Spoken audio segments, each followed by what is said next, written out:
Amén, mi hermano Félix. Dios bendiga. Estamos grabando ya, gracias al Señor. Que el Señor te use poderosamente para gloria de su nombre. Muchas gracias, amado Francisco. Gracias a todos los hermanos. Quiero agradecer de todo corazón a la Iglesia Bíblica en Cristo que nos concedió esta honrosa oportunidad de poder compartir todo este tiempo. Hoy es el gran final ya de esta serie de estudios en la Carta de Santiago. Así es que hoy pretendemos concluir con esta serie en esta fascinante Carta de Santiago que, créanme, hermanos, nunca será suficiente profundizar en estas verdades. De hecho, la cantidad de estudios bíblicos que hemos estado dando aquí, les confieso, he tenido que hacer un gran esfuerzo por resumir todo el material que he compartido con ustedes. Ya hace alrededor de unos 6 o 7 años atrás, había impartido esta serie a la iglesia donde Dios me ha concedido pastorear, y fueron muchos domingos. Quizás llegamos aproximadamente a unos 9 meses exponiendo la Carta de Santiago. Aquí hemos querido resumir. Así es que hoy es el gran final. Hoy vamos a abordar las enseñanzas finales de la carta. Me estoy refiriendo a los versículos 13 al 20 del capítulo 5. Hermanos, tengo mucho material, así es que iré un poquito deprisa y espero que sea de gran provecho para todos. Vamos a leer el texto. Dice así la palabra de nuestro Dios. ¿Está alguno entre vosotros afligido? Haga oración. ¿Está alguno alegre? Cante alabanzas. ¿Está alguno enfermo entre vosotros? Llame a los ancianos de la iglesia y oren por él, ungiéndole con aceite en el nombre del Señor. Y la oración de fe salvará al enfermo, y el Señor lo levantará. Y si hubiere cometido pecados, le serán perdonados. Confesaos vuestras ofensas unos a otros y orad unos por otros para que seáis sanados. La oración eficaz del justo puede mucho. Elías era hombre sujeto a pasiones semejantes a las nuestras y oró fervientemente para que no lloviese, y no llovió sobre la tierra por 3 años y 6 meses. Y otra vez oró, y el cielo dio lluvia, y la tierra produjo su fruto. Verso 19, hermanos, si alguno de entre vosotros se ha extraviado de la verdad y alguno le hace volver, sepa que el que haga volver al pecador del error de su camino, salvará de muerte un alma y cubrirá multitud de pecados. No sé si ustedes lo han notado a lo largo de la serie, pero uno de los recursos más utilizados, a mi juicio, por Santiago al exponer cada una de sus enseñanzas es el planteamiento de preguntas. O sea, Santiago utiliza mucho ese recurso de las preguntas. ¿Con qué propósito? Bueno, con el propósito de penetrar a nuestras conciencias. Lo vimos mucho a lo largo de estos estudios, y aquí otra vez, una vez más, lo vemos haciendo ciertas preguntas para llevarnos a pensar. Recuerden, hermanos, que las preguntas de Dios siempre tienen como propósito llevarnos a pensar. A Adán, Dios le pregunta, ¿dónde estás tú? ¿Acaso no sabía Dios dónde estaba Adán? Claro que sí, pero Dios quería que él pensara en lo que había hecho. Y Santiago está aquí utilizando ese recurso de las preguntas. ¿Está alguno entre vosotros afligido? ¿Está alguno alegre? ¿Está alguno enfermo? ¿Es esa tu condición? ¿Qué debes hacer? Santiago pudo haber utilizado una declaración. Sin embargo, en lugar de eso, él hace una pregunta porque quiere que nos detengamos a pensar. ¿Cuál es tu condición? ¿Y cómo reaccionas tú a las providencias que llegan a tu vida, incluyendo las aflicciones? Y yo creo, de entrada, mis amados hermanos, que este texto nos enseña que nuestras prioridades no deben depender de nuestras circunstancias, que nuestra fidelidad a Dios no debe depender de nuestro estado de ánimo. Eso comenzando. Debo aclarar que Santiago no está aquí tratando con recetas para cada condición. Eso es lo que algunos ven aquí en este pasaje. Sin embargo, mis hermanos, eso no es lo que Santiago está abordando aquí, dando recetas para cada condición. O sea, no es un asunto de que la terapia para el afligido es la oración. Y la terapia para el que está alegre es la canción. No. No es de eso que Santiago está hablando en este pasaje. De hecho, hermanos, podemos observar que el tema de la oración es central en esta porción de los versículos 13 al 18. Yo creo que el tema de la oración en este contexto es sumamente importante y no es algo que se limite a aquellos que están afligidos. No, hermanos. La oración es algo vital, es algo central en todo aquel que diga ser un hijo de Dios. Los hijos de Dios oran a Dios. Los hijos de Dios oran a Dios. Por eso, más bien yo propongo que lo que Santiago está planteando aquí, escuche esto bien, hermanos, es el hecho de que las circunstancias no deben hacer variar nuestras prioridades. Las circunstancias, repito, mis hermanos, no deben hacer variar nuestras prioridades. Y recuerden que Santiago ha venido hablando a un grupo de personas que están enfrentando opresión. Lo vimos en los versículos 1 al 6 de este mismo capítulo 5.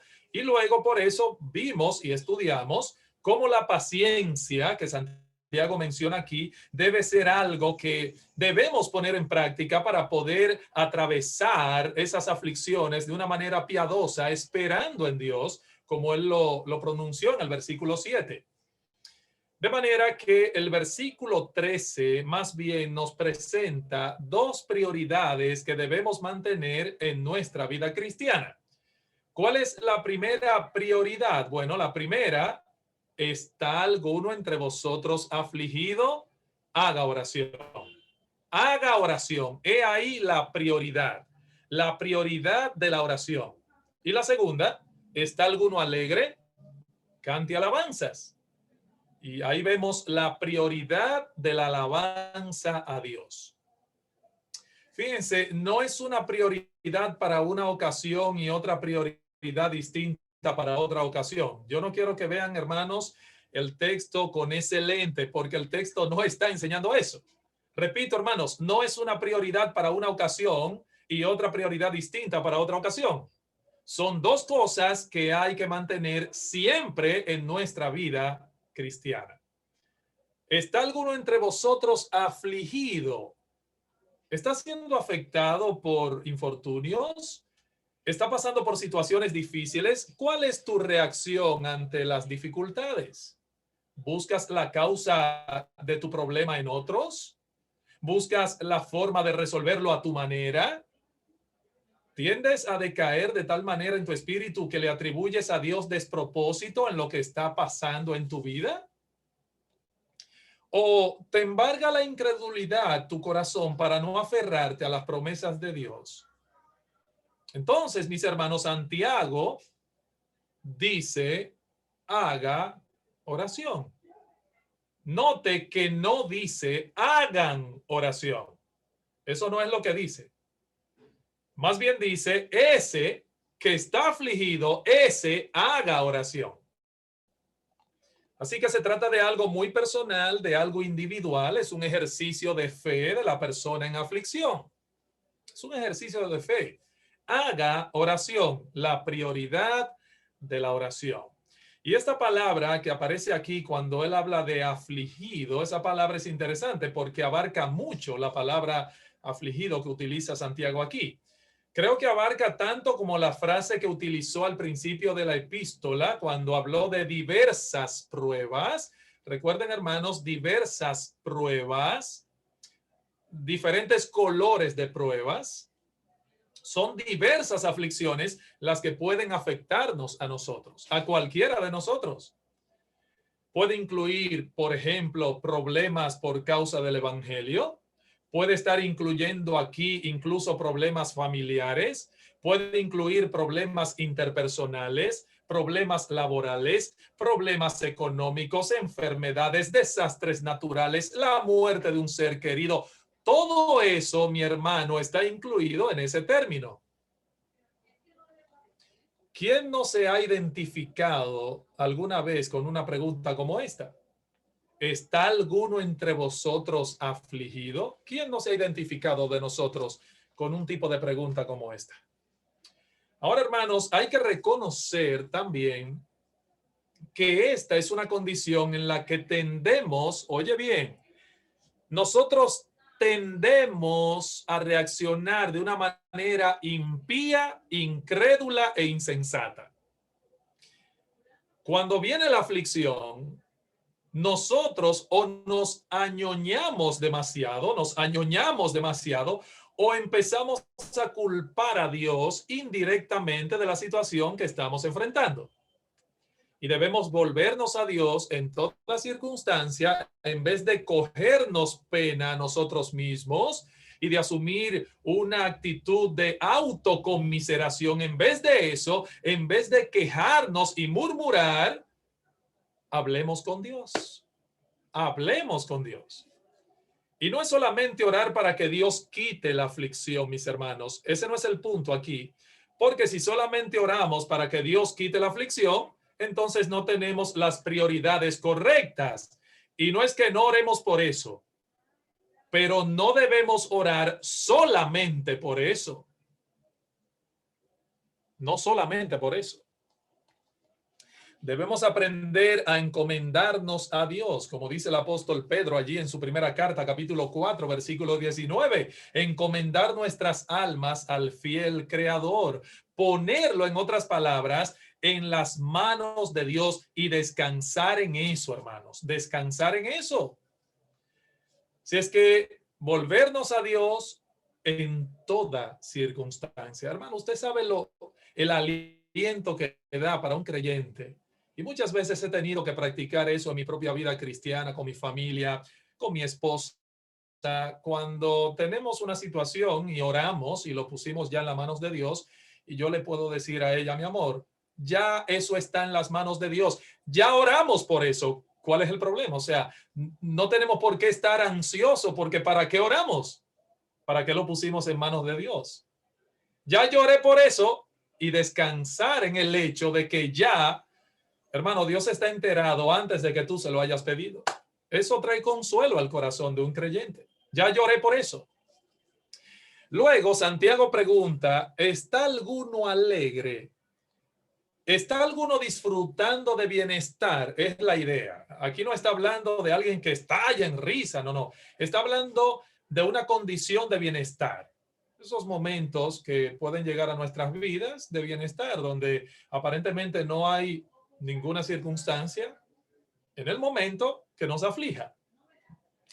Y esta condición, hermano, es distinta.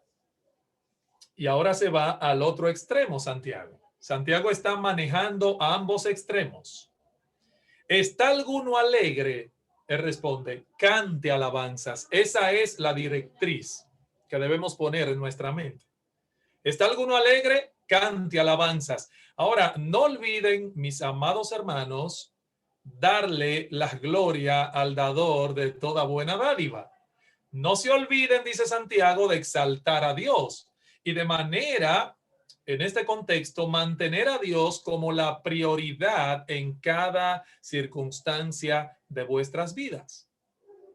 En Santiago 5:13, en este versículo, tenemos un recordatorio de alabar a Dios. Y resulta, hermanos, que ese recordatorio es más necesario en momentos de abundancia y de alegría, paradójicamente. ¿Cuál es el momento en el cual nosotros debemos recordar más a Dios y alabarle? Y recordar que todo lo que tenemos es porque lo recibimos, obviamente, de su mano. Hermanos, precisamente en esos momentos de bienestar y de abundancia y de alegría. De hecho, la palabra alegre que Santiago utiliza aquí en el griego es la misma palabra que aparece en Hechos capítulo 27, donde se traduce tener buen ánimo. Tener buen ánimo es la misma palabra. Cuando las cosas andan bien, tengamos cuidado. tengamos cuidado, hermanos, cuando las cosas anden bien. Disfruta el momento, dice Santiago, pero no pierdas de vista tus prioridades. El fin principal del hombre es glorificar a Dios y podemos olvidarlo muy fácilmente, mis amados hermanos. Así que, ¿cuál es la prioridad aquí? Bueno, la prioridad de la alabanza. Cante, cante esa persona.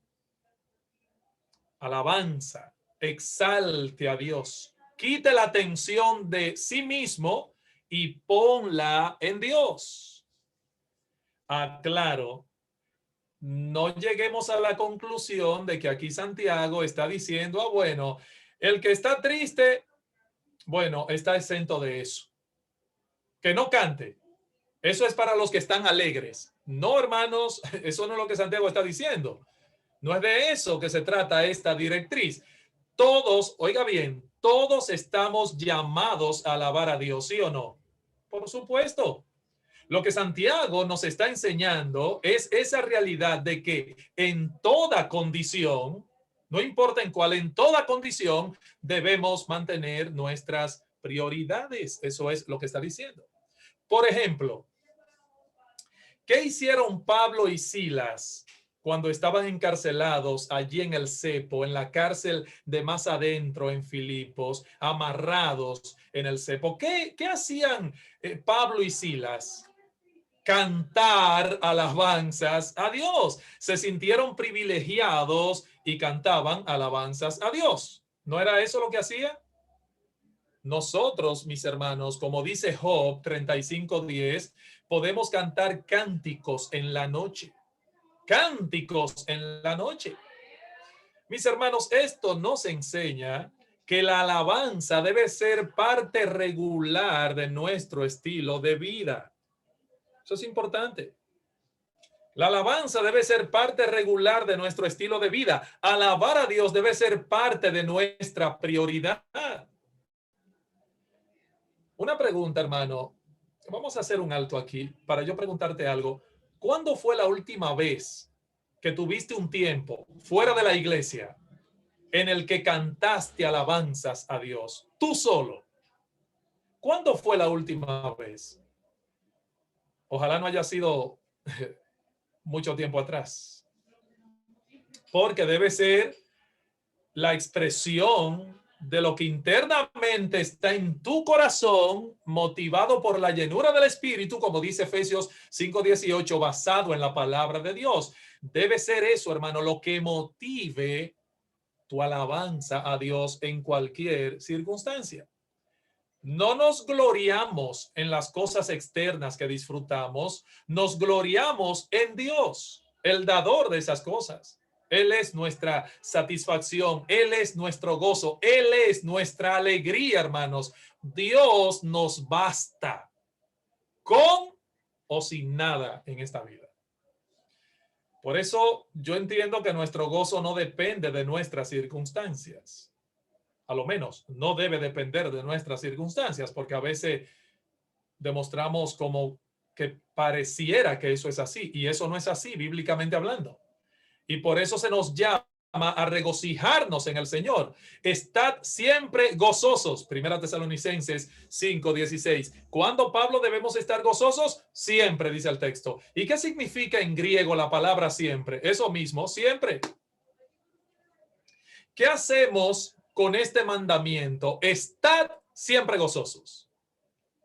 Otro que ustedes van a estudiar en la iglesia, en Filipenses 4:4, cuando el hermano Francisco llegue ahí, en su serie de Filipenses. Regocijaos en el Señor, semanal. O cuando las cosas te vayan bien en tu trabajo. No, siempre. Regocijaos en el Señor siempre. Filipenses 4:4. Y yo vuelvo y pregunto, hermanos, ¿qué hacemos con este mandamiento? Estad siempre gozosos. Regocijaos en el Señor siempre. Todos esos mandatos a gozarnos y hacerlo en toda condición son vitales en la vida del creyente, no son una opción. gozosos en la esperanza, dice Romanos 12:12, sufridos en la tribulación, constantes en la oración. Así que la fe viva obra de tal manera que ora y canta en cualquier situación. Esa es la idea de Santiago. La fe viva, la fe verdadera, el Hijo de Dios puede orar y cantar en cualquier circunstancia y mantener a Dios como su prioridad. Como Pablo y Silas, que en la lógica humana, cuando debieron estar lamentando y llorando, estaban cantando. Estaban cantando. Ok, vamos a avanzar. Habiendo visto estos dos escenarios en el versículo 13, ahora Santiago plantea un tercer escenario en el versículo 14. Dice, ¿está alguno enfermo entre vosotros? Llame a los ancianos de la iglesia y oren por él, ungiéndole con aceite en el nombre del Señor. Y la oración de fe salvará al enfermo, y el Señor lo levantará. Y si hubiere cometido pecados, le serán perdonados. Miren, debo admitir que este es uno de los pasajes de la Biblia que más preguntas levanta. De hecho, las opiniones acerca de lo que el texto plantea aquí son diversas. Hay preguntas respecto a la unción del aceite que aquí se menciona, y vamos a hablar un poquito de eso. Yo sé que quizás algunos están esperando qué es lo que el pastor Félix Monegro dirá sobre esto de la unción del aceite, y vamos a llegar ahí. Pero hay preguntas respecto a la unción del aceite, hay preguntas con respecto a la oración de fe, hay preguntas en cuanto a la relación existente entre el pecado y las enfermedades. Hay preguntas, de hecho, con respecto a la confesión de las ofensas los unos a los otros, pero también hay preguntas con respecto al término enfermo que aparece en el versículo 14. Y al llegar a esta porción de la palabra de Dios en la epístola de Santiago, normalmente la atención se pone en el tema de la unción con aceite. Generalmente las personas que suelen pasar por este tipo de porción de la palabra de Dios suelen poner el énfasis y la atención en este tema de la unción con el aceite. Ahora nos preguntamos, ¿qué está mandando Santiago a hacer al respecto?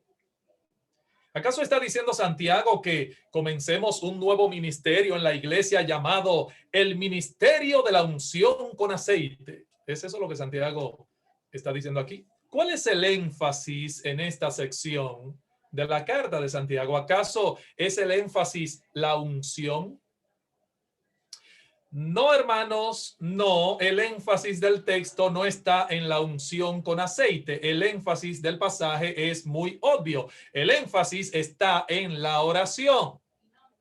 En la oración. De hecho, desde el versículo 13 hasta el versículo 18, la oración es mencionada en cada uno de los versículos. Así que el énfasis del contexto es la oración, no una especie de sacramento eclesiástico, no. El énfasis, repito, es la oración. Por ejemplo, habla de la oración individual. Ya lo vimos, ¿está alguno afligido? Haga ¿qué? Oración. Habla también de la oración pastoral. ¿Está alguno enfermo? Llame a los ancianos, a los pastores, y oren por él. Y se habla de la oración corporativa cuando dice que debemos orar los unos por los otros. Y más adelante se habla de la oración de Elías, etcétera, etcétera. Déjenme pasar primero para notar cuál es el procedimiento planteado. La primera parte del procedimiento, ¿cuál es? Observen mi pantalla el procedimiento planteado. Vamos a ver, ¿qué dice ahí? El procedimiento es este. Llame a los ancianos de la iglesia. Ok. Aquí queda muy claro que el paso inicial es tomado por la persona enferma. ¿Lo notaron? No dice llamen, sino llame. llame a los ancianos de la iglesia y oren por él. ¿Qué implica esto? El creyente enfermo tiene el deber no solo de poner al tanto a los pastores con respecto a su situación, sino que de ser necesario debe solicitar la intervención de esos ancianos, de esos pastores. Ahora, no son los pastores los llamados a enterarse solos de la situación de este hermano, claro que no, sino que el hermano enfermo es exhortado a llamar. Esa es la idea. Y esto, hermanos, ya nos dice algo con respecto a las prioridades que se desprenden del estudio de este pasaje. Recuerden que decíamos hace un momento que de acuerdo al texto debemos mantener nuestras prioridades cristianas en toda condición. La prioridad de la oración, como vimos en el verso 13, la prioridad de la alabanza. Esto nos enseña que esta persona debe estar consciente de la necesidad que tiene de la oración pastoral. Y hermanos, yo no creo que esto le reste nada al valor que tiene la oración individual de cada creyente. No es que la oración de los pastores llega más. No, esa no es la enseñanza del texto. Dios escucha las oraciones de su pueblo. Eso es importante. No idealice a ningún pastor en cuanto a oración se refiere, ni en ningún sentido, obviamente, pero los pastores sí estamos llamados de una manera especial a la oración y al ministerio de la palabra. ¿Recuerdan en Hechos capítulo 6, donde hubo murmuración entre las viudas de los griegos que eran desatendidas y a la de los hebreos se le daba como más prioridad? Y los apóstoles tuvieron, ahí comenzó el ministerio diaconal y eligieron a 7 varones. ¿Por qué? Bueno, porque los apóstoles dijeron que ellos no podían ocuparse de las mesas y descuidar lo más importante para ellos, que era el ministerio de la palabra y de la oración. ¿Lo recuerdan? Hechos capítulo 6.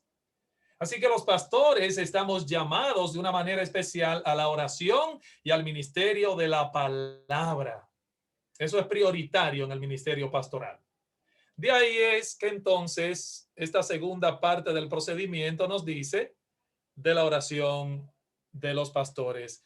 Llame a los ancianos de la iglesia y oren por él. Ok, quiero que observen entonces que la directriz de Santiago no está poniendo la esperanza del enfermo en el ministerio de sanidad. Y esto es importante, muy importante, muy interesante. Porque Santiago realmente, al no poner la esperanza del enfermo en ese ministerio de sanidad itinerante, en ese otro caso, ese ministerio itinerante de alguien dotado con algún don especial que vaya y le ponga la mano al enfermo, etcétera.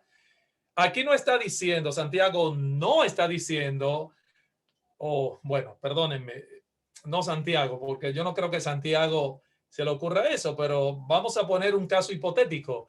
Aquí no se está diciendo, ay, qué bueno que llegó Benny Hinn al país para que resuelva el problema, o TV Joshua. No, no, no.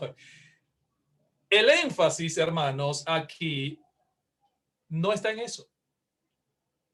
No está en nadie especial que venga y haga un milagro en ese enfermo. De hecho, ese énfasis de que ojalá o qué bueno que llegó fulano de no se sabe dónde para que resuelva el problema, ese énfasis no está en ninguna parte de la escritura. A este creyente se le está llamando a llamar a los ancianos a que oren por él. Eso significa que ese creyente está atado a una iglesia local.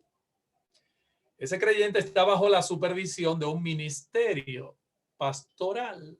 Tiene iglesia y eso es importante.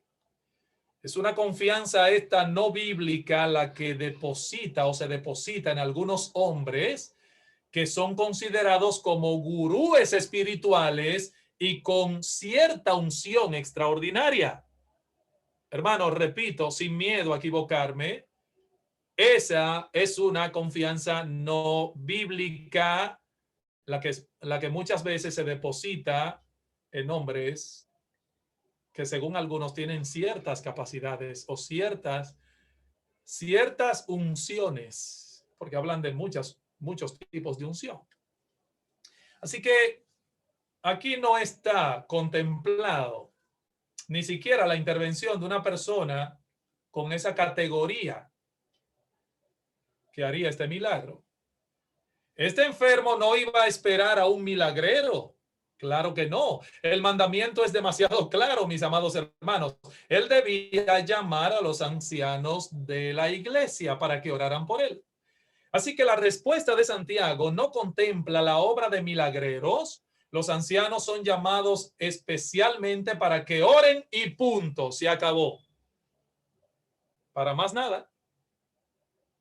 Para que oren y punto. No para que usaran un don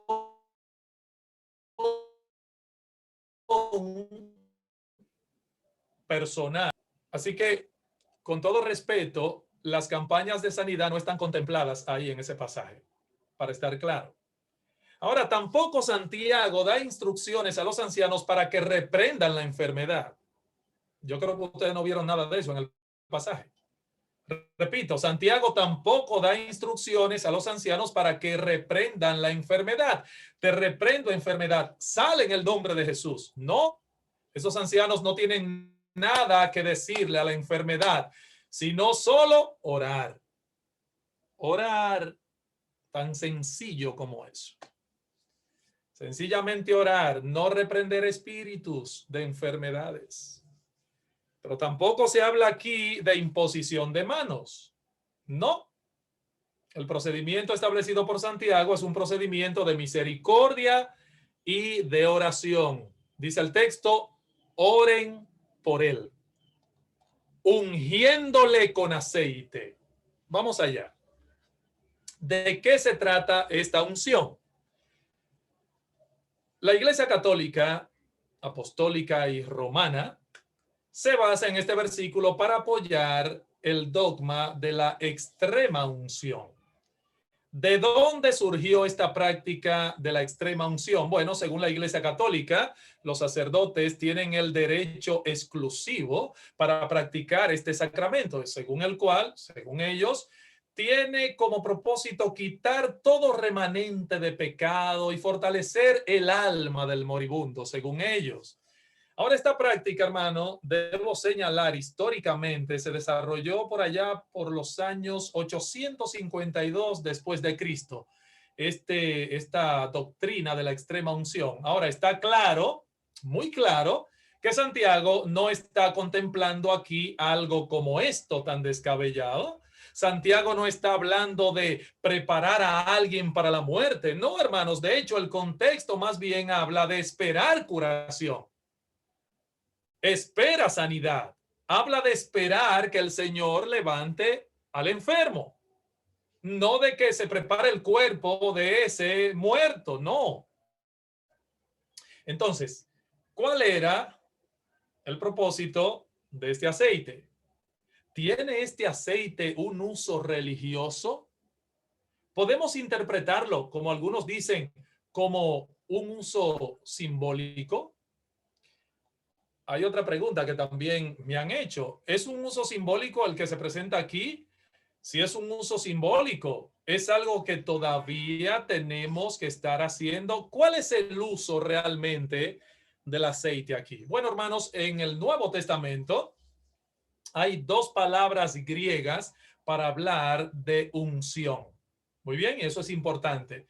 Uno de esos términos se usa en contextos religiosos y simbólicos, que de paso no es el término que aparece aquí. Bien, no es el término que aparece aquí. El término más bien en este pasaje, y como Santiago lo usa, es otro que tiene un significado más bien de higiene de salud y hasta cosmético. Hasta cosmético. De hecho, el aceite tenía un uso medicinal, como el que vemos, por ejemplo, en la parábola del buen samaritano, en Lucas 10:34, donde dice que cuando cayó en manos de ladrones y le dieron, el buen samaritano vino y ungió sus heridas, ¿con qué? Con aceite. Se usa ese término también en Isaías 1:6, en Jeremías 8:22, que no tenemos tiempo para leer ahora mismo. En Marcos capítulo 6, versículo 13 se habla de los apóstoles, recuerden, y dice que ellos ungían con aceite a muchos enfermos y los sanaban. O sea que los apóstoles también en un lugar donde no había médicos como nosotros lo conocemos al día de hoy, vemos que ellos ayudaban a las personas en sus enfermedades. ¿Y cómo lo hacían? Bueno, untándoles aceite. Y es interesante, mis hermanos, mucha atención a esto. Es interesante que la palabra sanaban, que aparece ahí en Marcos 6:13, es una palabra griega, ethepauon, de donde viene la palabra terapéutico, la misma exactamente que se usa en Santiago 5:14 para hablar de sanará al enfermo. Era una práctica terapéutica que ellos hacían con el aceite. Era o equivalía a lo que viene siendo el ungüento o la medicina de hoy. Y en ese sentido, hermanos, hay algo que se desprende de esta enseñanza, y es que los pastores se acercan al enfermo mostrando también interés y preocupación por la salud física de la persona, no solo por la espiritual. De hecho, Cristo mostró compasión no solo por el estado espiritual de la gente, sino también por su estado físico.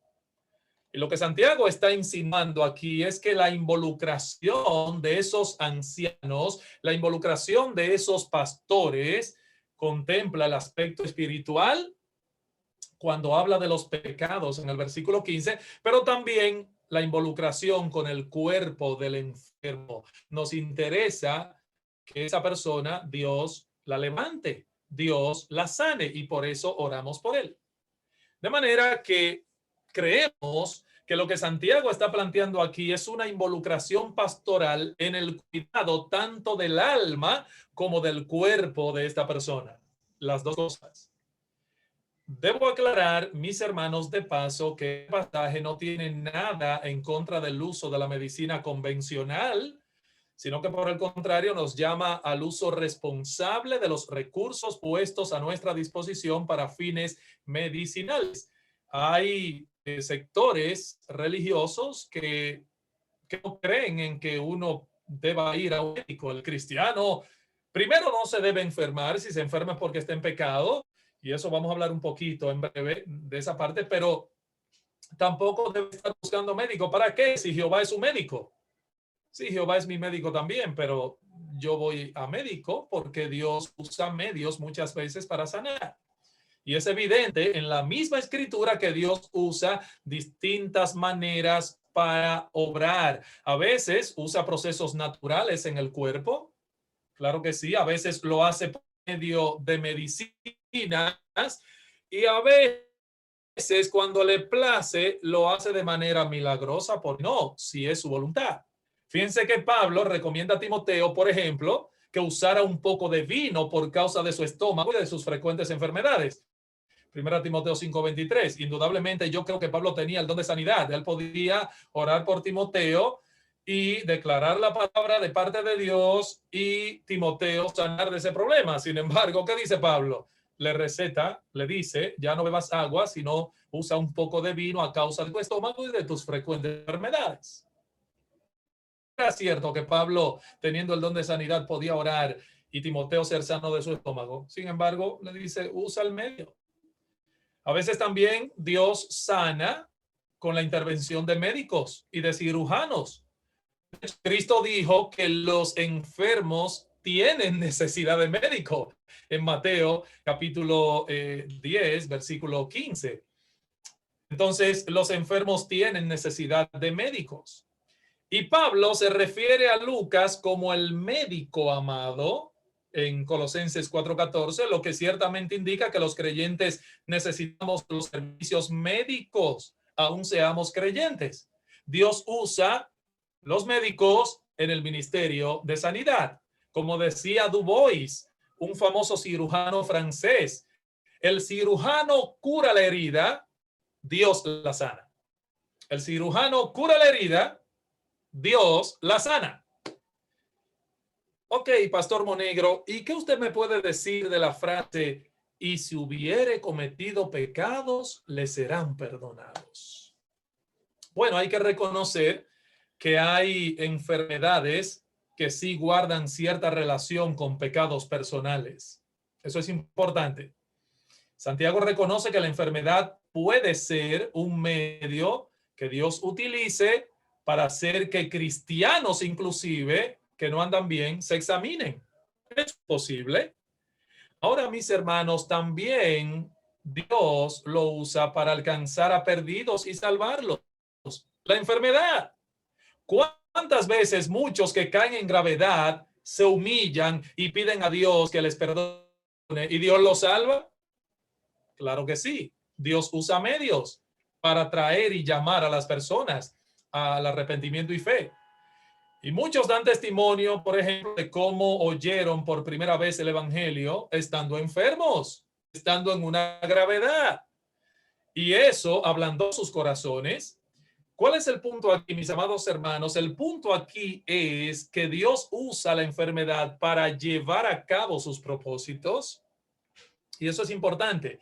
Y también con los creyentes, ojo con esto, también con los creyentes, Dios trae esa debilidad física en ocasiones para ponerlos a pensar si el curso de vida que están llevando es correcto y los pone a reflexionar. Le voy a poner ejemplo en la misma Biblia. ¿Qué le dijo Pablo a los Corintios en el capítulo 11? En el contexto de aquellos que estaban tomando indignamente la cena del Señor. Dice Pablo, si pues nos examinásemos a nosotros mismos, no seríamos juzgados.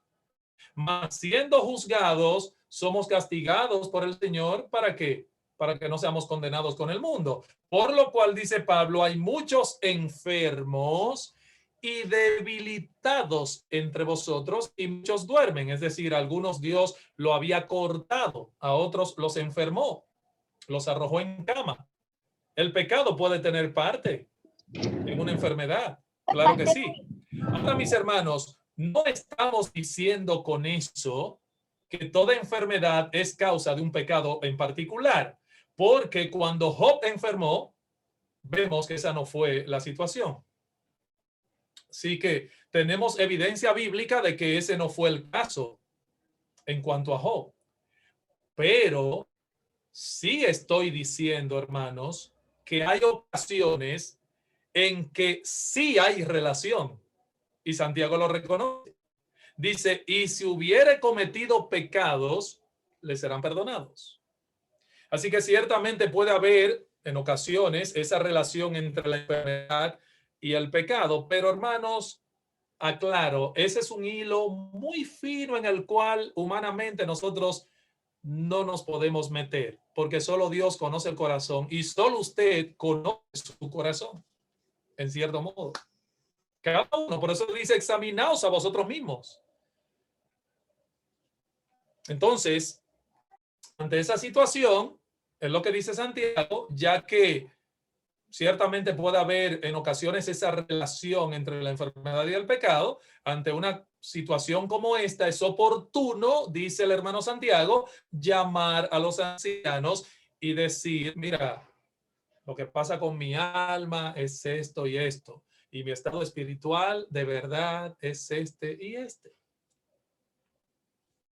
Pero eso debe salir del corazón de la persona, que pueda entender o llegar a la conclusión, porque el Espíritu Santo está tratando con él, de que la causa de ese tipo de enfermedad es por causa de un pecado personal. Así que debemos tener cuidado, minimizar el pecado. Hay que llamarlo por su nombre y hay que confrontarlo como se debe. Dice Proverbios 28:13, el que encubre sus pecados no prosperará, más el que los confiesa y se aparta, ese alcanzará misericordia. Hermanos, ocultar el pecado no nos lleva a la prosperidad del alma. Todo lo contrario, puede producir enfermedades. ¿Qué dijo David? Por poner un ejemplo, en el Salmo 32, ustedes conocen el caso de David. Dice David, oigan, le dice este hombre, mientras callé, se envejecieron mis huesos en mi gemir todo el día. O sea, él sentía ese pesar que el pecado había producido en él y había una, digamos, incidencia en su cuerpo por causa de qué? De sus pecados. Y Dios utilizó esas mismas cosas para llevarlo a la sensibilidad espiritual. Y si Dios tiene que utilizar ese medio para traer a un creyente, hermano, Dios lo hace. Dios lo hace.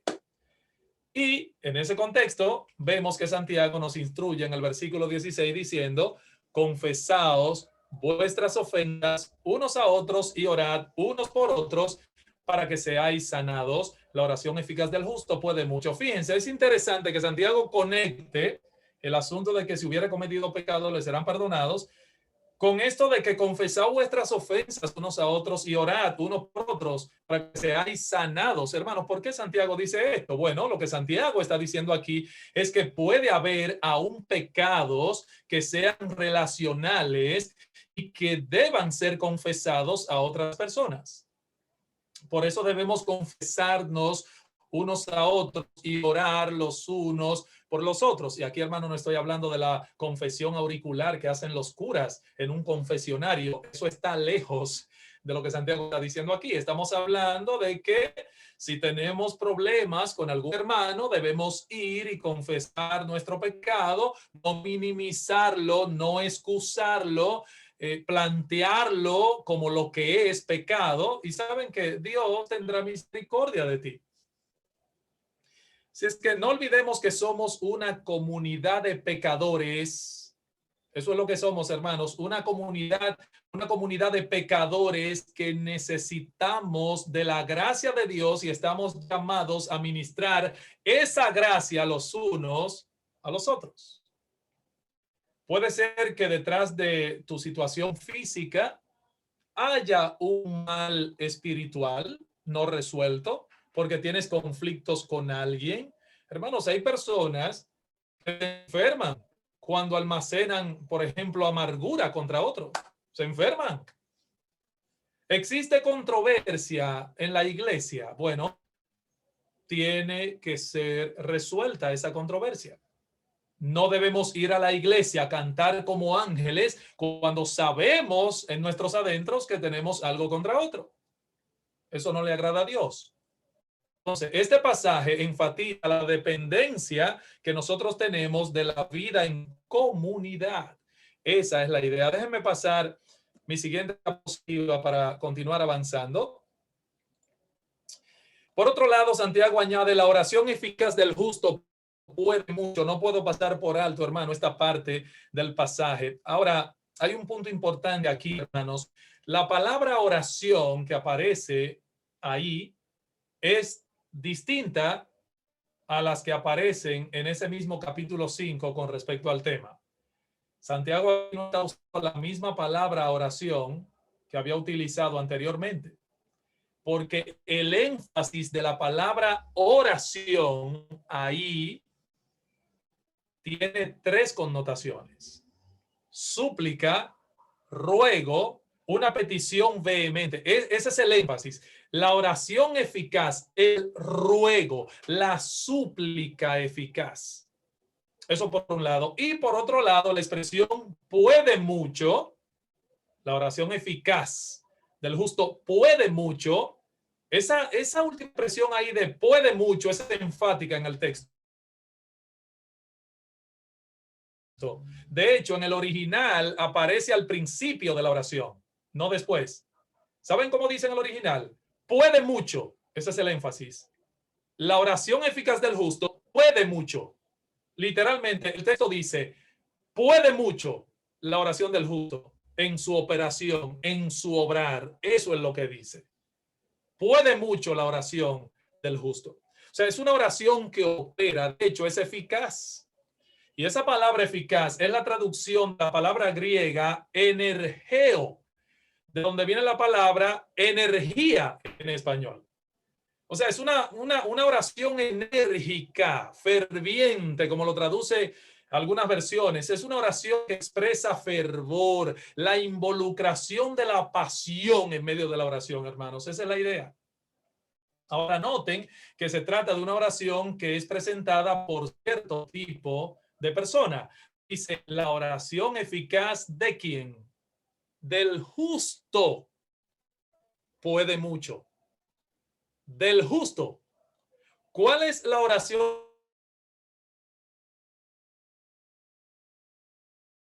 eficaz del justo? ¿Quién es el justo aquí? Podemos interpretar que el justo es aquel que quiere vivir de una manera piadosa, que quiere tener una limpia conciencia delante de Dios. Es más, utilizando el contexto de la epístola de Santiago, para ser más específico todavía, el justo aquí es alguien que tiene una fe viva y que se manifiesta a través de las obras. Ese es el justo. Es alguien que no toma a relajo las cosas de Dios. Es alguien que toma en serio a Dios y su palabra. Y aclaro, mis hermanos, no es que se trata de alguien perfecto y sin pecado. No. Al contrario, es alguien que se reconoce pecador, pero que trata correctamente con su pecado. En otras palabras, Dios no atiende la oración sin vergüenza. No. Dios no atiende esa oración de aquel que ignora lo que Dios ha dicho y vive como le parece. A esa oración Dios no la atiende. Dios no atiende ese tipo de oración y ese tipo de orador. Esa persona que ignora lo que Dios ha dicho y que vive como le place. La Biblia enseña claramente que la forma como nosotros vivimos, mis hermanos, tiene una incidencia directa en nuestra vida de oración. Vamos a estar claros con eso. Así que al tratar el tema de la oración, no debemos tratar únicamente el tipo de oración, sino también el tipo de persona que hace la oración. ¿Entendieron esa parte? Voy a repetir esto. Al tratar el tema de la oración, no debemos tratar únicamente el tipo de oración, sino también el tipo de persona que hace la oración. Porque la Biblia me enseña que Dios no solo vio con agrado la ofrenda de Abel, sino también la persona de Abel. O sea, la persona que ofrecía el sacrificio también era vista por Dios. ¡Wow! Dios se fija en la persona que ora. Dios se fija en la persona que ora. Miren esto, aquí lo que dice la Biblia.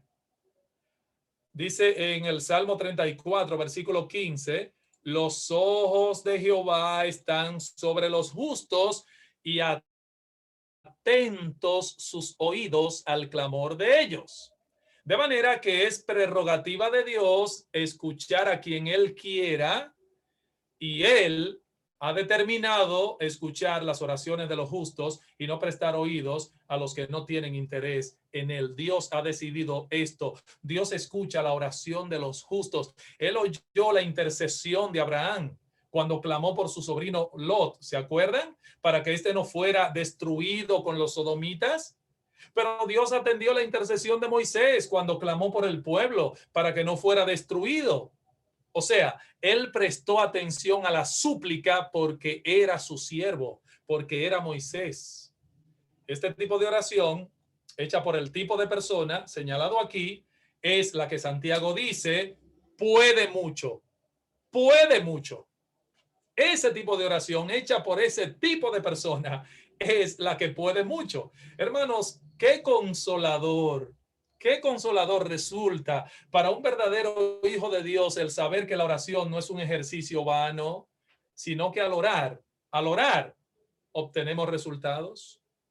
Y Dios quiere que veamos la oración como un instrumento poderoso. No es un juguete, mis hermanos, es un arma la oración. No es un juego para hacernos creer que las cosas funcionan. No, hermano, la oración logra cosas. Y yo creo que cosas ocurren cuando los cristianos oran, hermanos. Eso yo lo creo. Yo tengo la plena certeza de eso. Cosas suceden cuando sus hijos oran, los hijos de Dios. Porque la oración es poderosa y no por nada mágico que posea, sino porque Dios ha prometido escuchar y responder al clamor de sus hijos. Hay un sentido en el que por medio de la oración tenemos acceso al poder de Dios, quien gobierna el universo. Y nosotros podemos hablar con él, con ese que gobierna el universo y la naturaleza, hermanos, Por eso vemos que Elías fue capaz de pedirle a Dios que no lloviera y no llovió. Y luego fue capaz de pedirle a Dios que lloviera y llovió. ¿Por qué? Porque Elías habló con aquel que gobierna el cielo y la tierra. Miren aquí lo que les presento en pantalla. Lo que dice el verso 17. Elías era un hombre sujeto a pasiones semejantes a las nuestras y oró. Quiero que me concedan brevemente para conectar esta compu porque se me está descargando y no tengo el cargador aquí. Así es que vamos a tener un pequeño recesito y luego vamos a regresar. Bien, así es que me permiten conectar.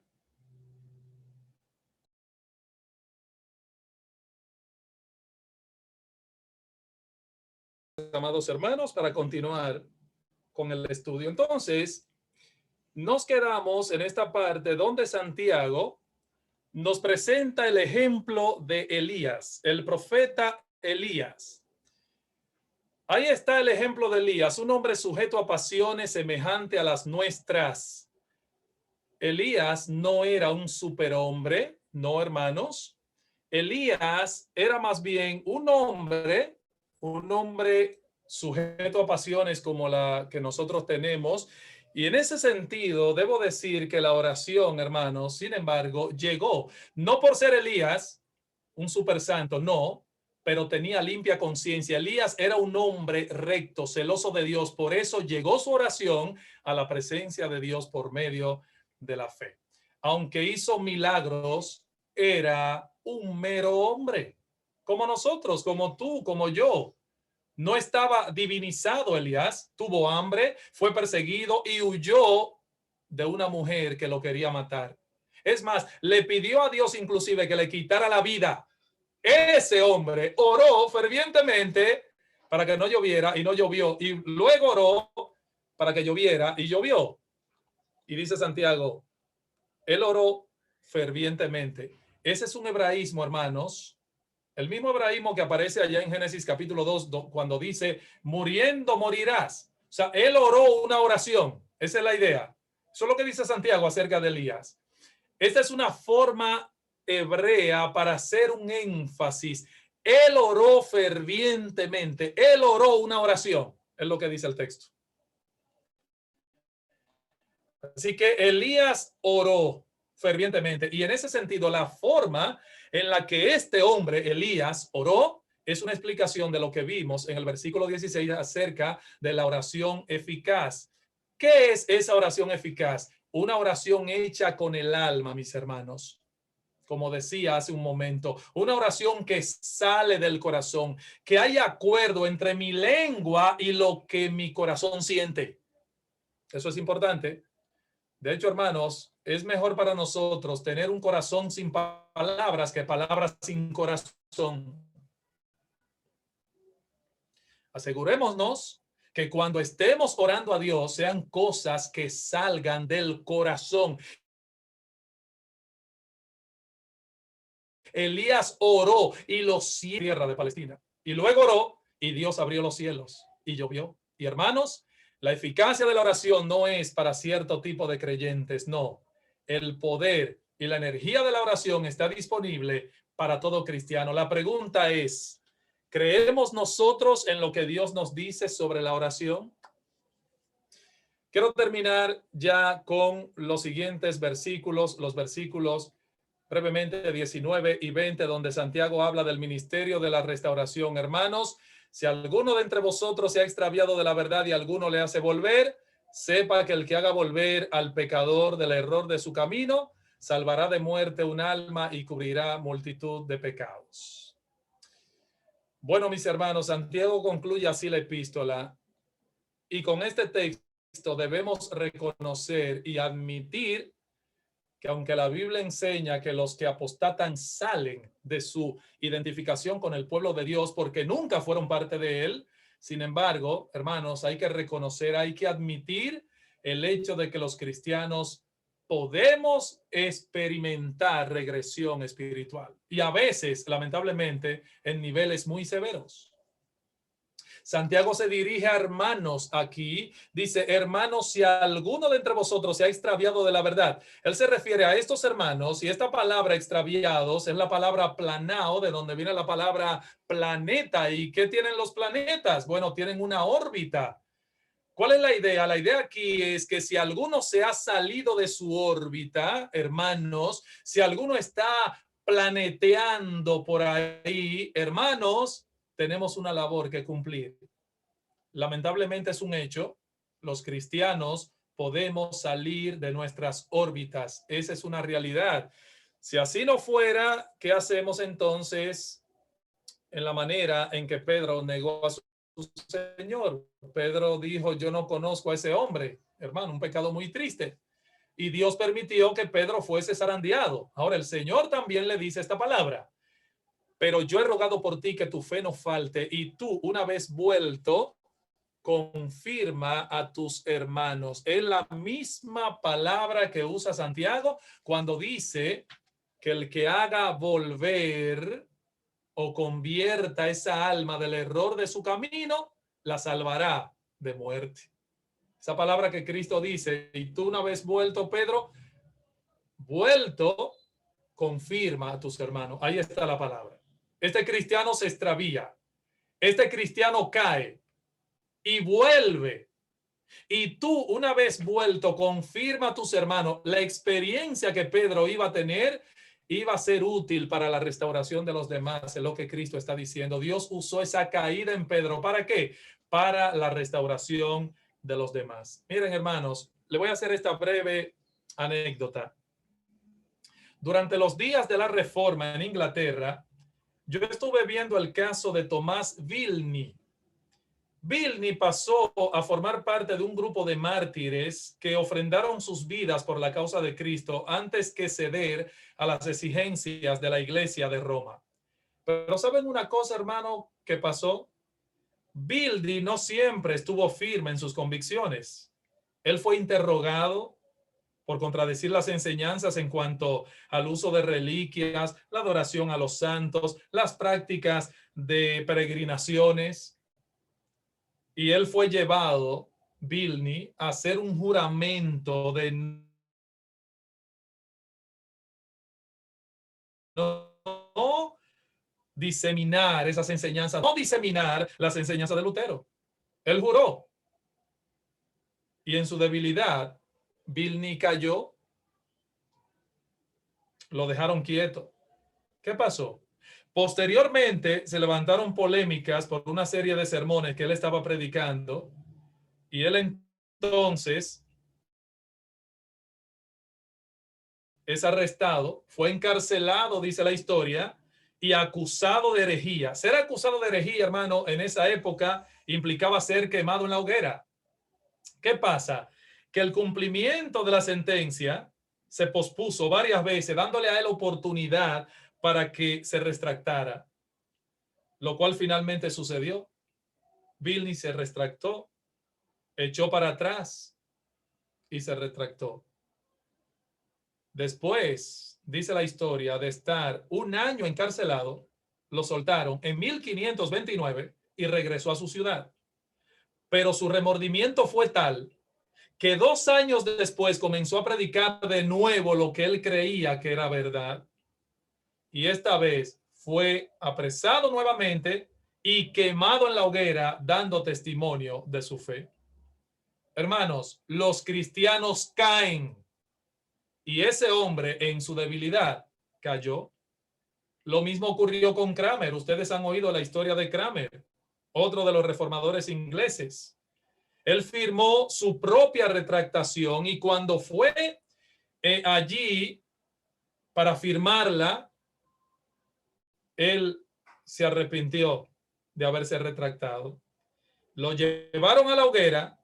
Y lo primero que puso en el fuego ese hombre fue la mano con la que él había firmado la retractación. ¿Para qué? Para que esa misma mano fuera lo primero que se quemara. Pero primero cayó Cranmer. Los cristianos pueden caer. Estamos rodeados de imperfección. Estamos rodeados de debilidad. Es cierto que esperamos siempre lo mejor de los demás, pero la verdad, hermanos, es que no siempre veremos lo mejor de este lado del cielo. Y tristemente, el pecado ocupa lugar en nuestro corazón. Lo hemos visto y lo seguiremos viendo hasta que Cristo vuelva, pero ese cristiano que ha caído puede ser restaurado. Y ahí entra el ministerio de la restauración. Hermanos, sepa que el que haga volver a ese que ha caído del error de su camino salvará de muerte un alma. No está hablando Santiago ahí de un apóstata, está hablando de un verdadero creyente. Y hermanos, ese texto nos quiere hacer consciente a nosotros de que somos vulnerables y que podemos caer, pero ese texto quiere lograr algo más. Santiago nos ha dicho muchas cosas, y como hemos dicho, estudiar Santiago ha sido muy demandante, porque Santiago anda detrás de nuestras conciencias. Y la figura que llega a mi mente cuando veo textos como esto, como textos con los que Santiago corona su epístola, es la de soldados en medio de un campo de batalla, donde ambos deben ayudarse. Uno debe ayudar a levantar a su compañero, hermano. ¿Qué cuadro es el que tenemos aquí en este pasaje? Solamente quiero terminar, hermano, diciendo lo siguiente al cerrar esta epístola. Hoy llegamos al final de la epístola de Santiago, es verdad, pero no hemos llegado al final de la práctica de la epístola de Santiago en nuestras vidas. Haber pasado todas estas semanas estudiando esta epístola, mis hermanos, no es garantía de que sabemos pasar piadosamente por las aflicciones, como dice el capítulo 1, o de que sabemos que debemos ser tardos para la ira o tardos para hablar y prontos para oír. Debemos vernos en la palabra de Dios como en un espejo y aprender para ser transformados. Pero el hecho de haber estudiado Santiago todo este tiempo, hermanos, yo creo que tampoco es una garantía de que tu lengua está domada y bajo control. No. Tampoco hay garantía de que tus pasiones no están fuera de control. No hay garantía de que tu fe es una fe viva, marcada por las obras, no meramente por una profesión vana.